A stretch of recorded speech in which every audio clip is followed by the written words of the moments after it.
it's here. Let's get to it. All right, so our second delivery came several weeks after the first delivery. The first delivery was 8 boxes. This delivery was 17 boxes. So this weekend we're putting this thing together.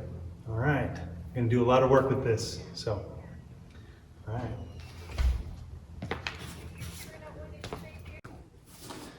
All right, so this is where the machine is gonna go. So let's put it together. Oh, whew. Well, that was easy. Not really. Okay, so here it is.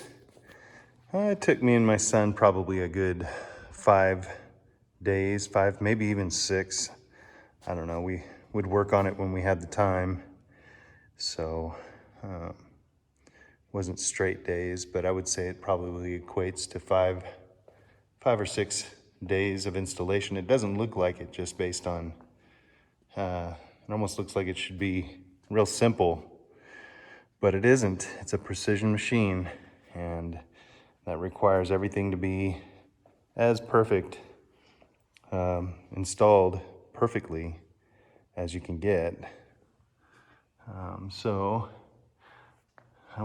These are just to ensure that the wires and cords don't get wrapped up in anything when it's moving. Those are the tracks. We call them the tank tracks.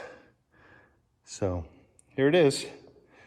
And yeah, super blessed. Can't wait to start using it. We get the bits today. Probably start cutting on it by next weekend.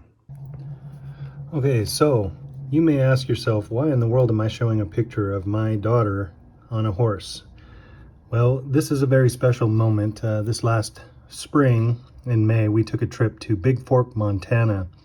My daughter loves horses, and so I paid for her to have a lesson, her first lesson. This is the first time she's ever been on a horse, so I took plenty of pictures, and I wanted to commemorate this moment, and we're going to use the CNC to do just that.